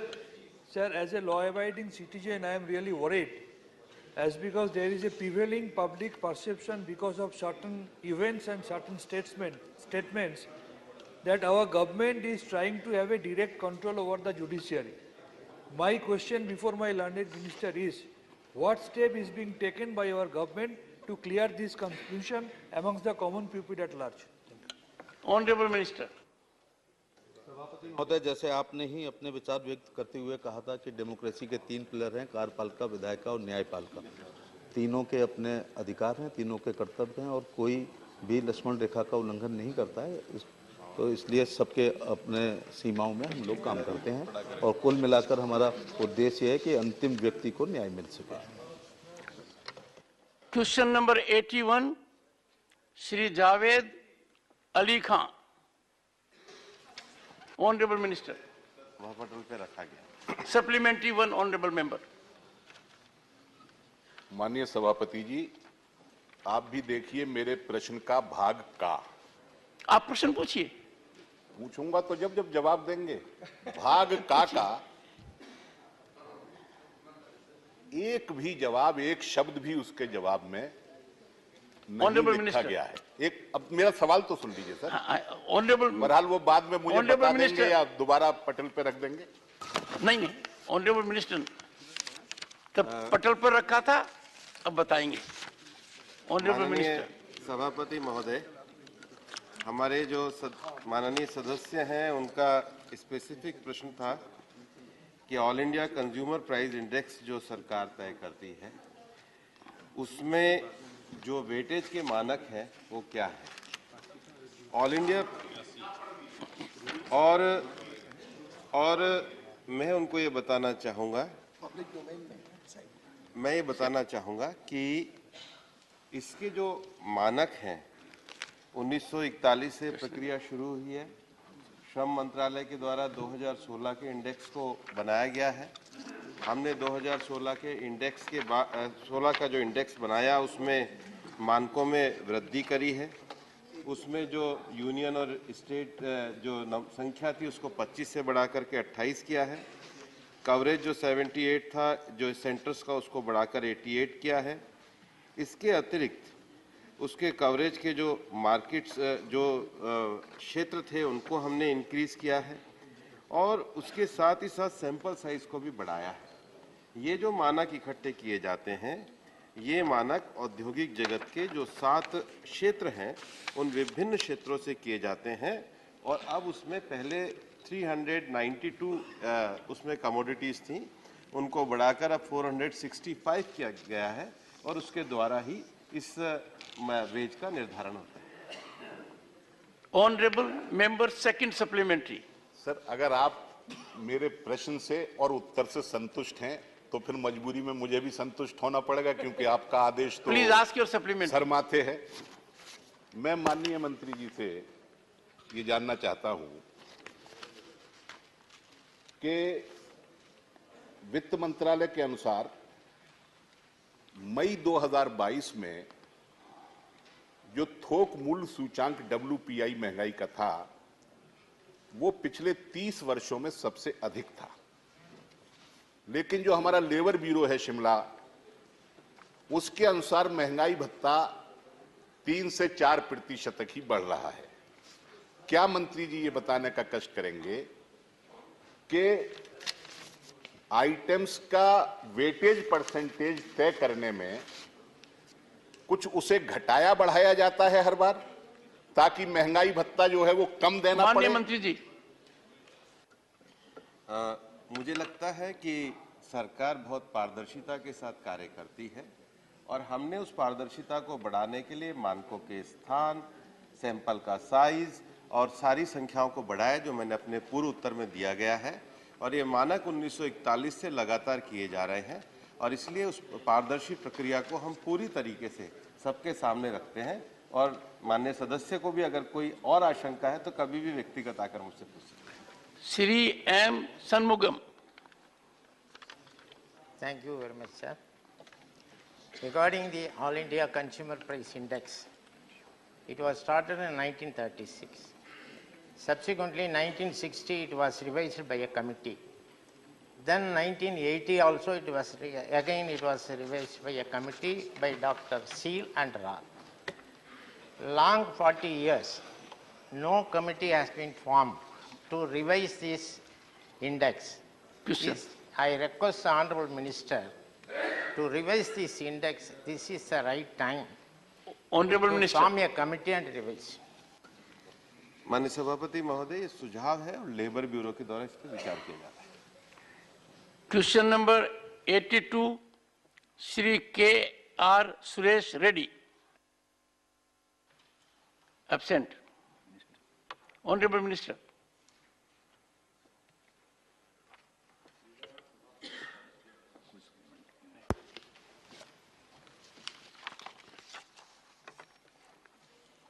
Question number 83, Dr. Fozia Khan. Question number 83, sir. उत्तर सभा पटल पे रखा गया. Honorable Member, supplementary one.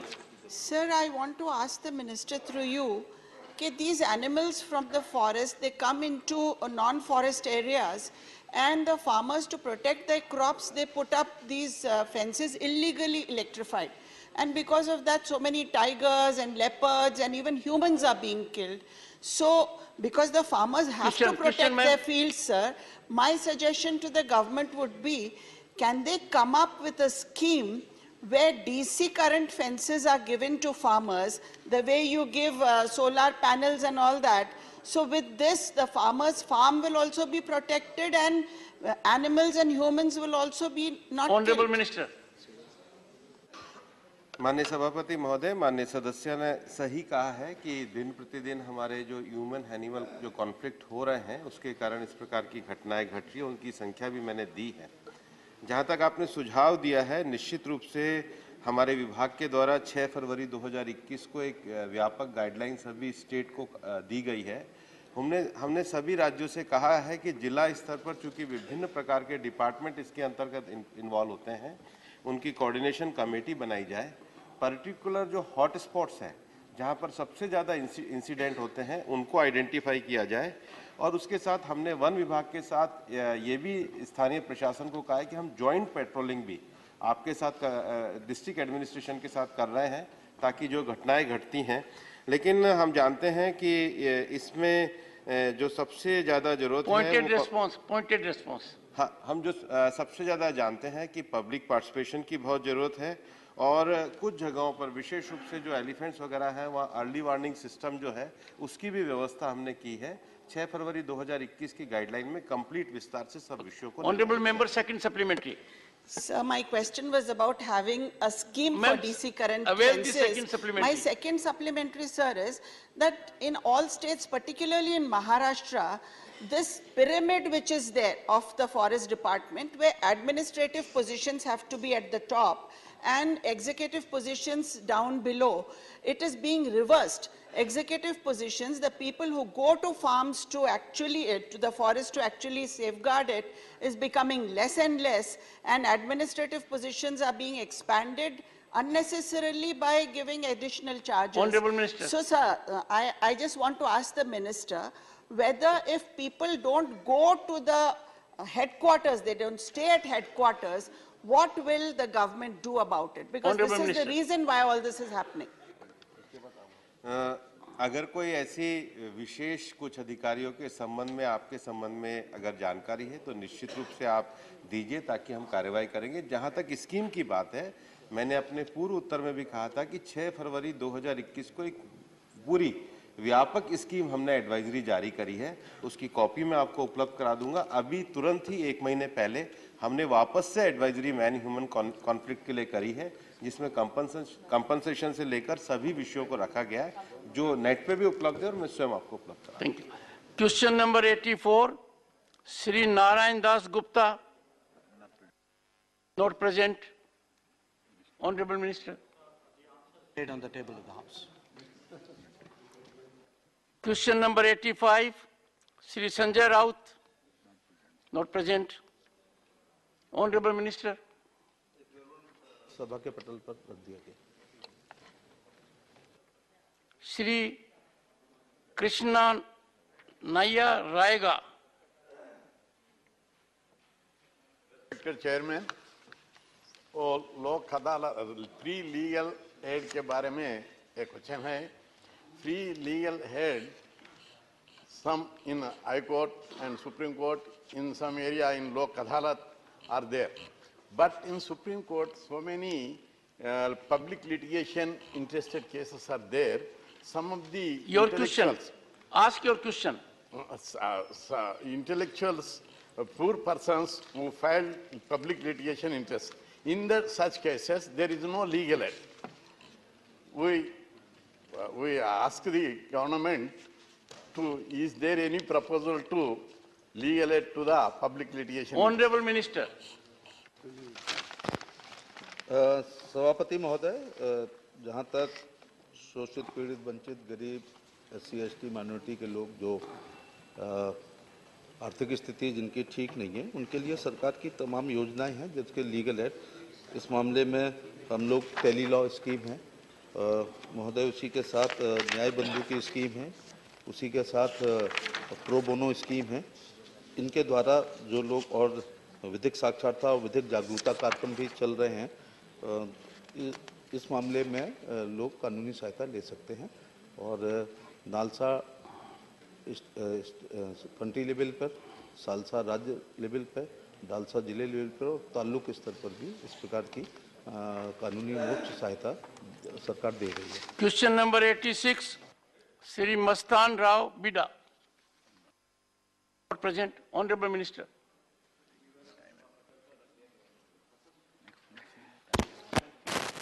Honorable members, on the motion of thanks on Honorable President's address, opportunity was given to all sections of the House.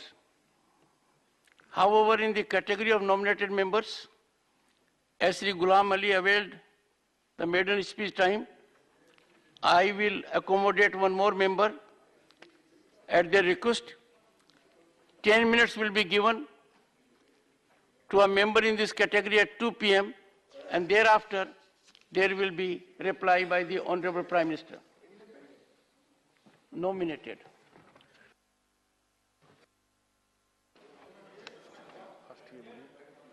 Question hour is over. Honorable members, House stands adjourned to meet at 2 p.m. today.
Date दिया जाएगा। माननीय अध्यक्ष जी, पिछले 9 वर्षों में प्रति व्यक्ति आय करीब दुगनी होकर 1.97 लाख रुपए हो गई है। भारतीय अर्थव्यवस्था का आकार बढ़ा है और यह पिछले 9 साल में विश्व की 10वीं सबसे बड़ी अर्थव्यवस्था से 5वीं बड़ी अर्थव्यवस्था में बन गई। देश करीब 2 साल तक कोरोना से लड़ा, देश कब करीब 2 साल कोरोना से लड़ा था, लेकिन मोदी सरकार ने देश के आम आदमी के हित में को ध्यान देते हुए जनहित के फैसले लिए और इनका लाभ देश के सभी जनता को हुआ है। आज देश दिन तक 102 करोड़ लोगों को लक्षित किए हुए कोविड विरोधी टीकाकरण का आंकड़ा 220 करोड़ से पार हुआ है। इसके लिए सरकार ने स्वास्थ्य सेवाओं के जुड़े लोगों को बधाई देना चाहिए। पीएम सम्मान किसान निधि के तहत 11.4 करोड़ किसानों को 2.2 लाख करोड़ रुपए नगद हस्तांतरण किया है। देश का किसान सभी और खुशहाल हुए। माननीय मोदी सरकार को धन्यवाद देना चाहता हूँ। दूसरी बात मैं ये कहना चाहता हूँ, जल जीवन मिशन के तहत करीबन 70,000 करोड़ सभी राज्यों को दिया है। जल जीवन मिशन के तहत ग्रामीण इलाके में पानी की योजना होते हुए कई सारे ग्रामीण इलाकों को इसका लाभ पहुंचा है। माननीय अध्यक्ष महोदय, इस बजट में पीएम गति शक्ति को बढ़ाने देने वाली 7 कारक सड़क, रेल मार्ग, हवाई मार्ग, विमानपत्तन, माल परिवहन, जल मार्ग, लॉजिस्टिक ये इस पर ध्यान दिया गया है। अध्यक्ष जी, पीएम गति शक्ति मास्टर प्लान के दायरे में आर्थिक बदलाव के सभी 7 कारक निर्माण, बहुपक्षीय कन्वर्टिंग और लॉजिस्टिक के दायरे में आए। राष्ट्रीय अवचरण पाइप लाइन में 7 कारकों के जुड़े इस परियोजना का लाभ सब देशवासियों को हो जाएगा। माननीय अध्यक्ष जी, राष्ट्रीय नेटवर्क में 2022-2023 में 25,000 किलोमीटर का विस्तार किया गया है, जिसके लिए राष्ट्रीय राज्यमार्ग नेटवर्किंग में विस्तार करीबन करने के लिए 20,000 रुपए जुटाए जाएंगे। इसमें देश का चौमुखी विकास होगा। अध्यक्ष जी, एक समय इस देश में आधारभूत सुविधा में कमी होती थी। देश में राष्ट्रीय राजमार्गों की कमी होती है। श्रद्धेय अटल बिहारी वाजपेयी जी ने एनडीए सरकार में ये यशस्वी कदम उठा। इसके बाद माननीय प्रधानमंत्री नरेंद्र मोदी जी ने इस निर्माण में गति दी और माननीय नितिन जी गडकरी के नेतृत्व में आज देश में सीमाओं तक वर्ल्ड क्लास सड़कों का निर्माण हुआ है। एक समय था कि देश में सीमा पर सड़क का निर्माण नहीं था। आज यह सरकार द्वारा यह मानांकन बढ़ा है। माननीय अध्यक्ष महोदय, पिछले 8 वर्षों में राष्ट्रीय महामार्गों की लंबाई में करीब 50% वृद्धि हुई है। अप्रैल 2014 में राजमार्ग की लंबाई 91.287 किलोमीटर बढ़कर 2021-22 में 1,40,995 किलोमीटर हो गई। कुल बजटीय करीबन 5.5 गुना वृद्धि हुई है। आज भारतीय राजमार्गों की चर्चा दुनिया भर में हो रही है। ये सिर्फ मोदी जी के नेतृत्व में ये माननीय नितिन जी गडकरी ने करके दिखाया। माननीय अध्यक्ष जी, मोदी जी के नेतृत्व में सरकार द्वारा देश में आज मेट्रो रेल का जाल बिछा रहा है। यह बजट में पिछले बजट की तुलना में अधिक राशि का प्रावधान किया है। माननीय अध्यक्ष जी, एक साथ जब रेल कोच का आयात करते थे, लेकिन आज हम वर्ल्ड क्लास कोचिंग का निर्माण देश में करते हैं। अध्यक्ष जी, मोदी के नेतृत्व में देश अगले 3 साल के दौरान 400 उत्कृष्ट वंदे भारत रेलगाड़ियों का निर्माण देश में करेगी। साथ ही अगले 3 साल के दौरान नई मल्टी मॉडल लॉजिस्टिक के लिए 100 पीएम गतिशक्ति कार्गो टर्मिनल विकसित किए जाएगी। माननीय अध्यक्ष महोदय, इसके साथ ही साथ मैं मेरे चुनाव क्षेत्र में पुणे से लोनावाला तक लोकल सेवा चालू करने के बारे में लगातार यह बात रखता हूँ। केंद्र सरकार द्वारा इसमें जल्दी से जल्दी अगर सहायता देगी तो निश्चित रूप से ये मार्ग भी बनेगा। दूसरा, कर्जत से पनवेल और पनवेल से उरण तक का मार्ग धीमे गति से चल रहा है, तो ये मार्ग पर रेल विभाग द्वारा ध्यान देने की आवश्यकता है। माननीय अध्यक्ष जी, मैं आपके माध्यम से केंद्र सरकार का ध्यान कुछ जरूरी मुद्दे पर आकर्षित करना चाहता हूँ। देश में रिटायर कर्मचारी की संख्या करोड़ों में, सरकार की और उन को दी गई राहत प्रदान नहीं की जाती है। सरकार पेंशन राशि पर इनकम टैक्स वसूल करती है। माननीय फाइनेंस मिनिस्टर ने 2023 के बजट में घोषणा में वरिष्ठ नागरिकों की बचत लिमिट को 1 लाख से 5 लाख रुपए से बढ़कर 30 लाख किया है, जिसका मैं अपनी पार्टी की तरफ से स्वागत करता हूं। परंतु इस बचत पर कमाए ब्याज पर जो टैक्स देना होता है उस पर कोई विचार नहीं किया गया है। पिछले बजट में 75 साल के ऊपर के वरिष्ठ नागरिक को ITR दाखिल करने पर एग्जेंट्स किया है, पर उनकी ब्याज में कई कमाई पर TDS कट नहीं लेगी। जब ITR भरने पर TDS कैसे वापसी मिलेगी?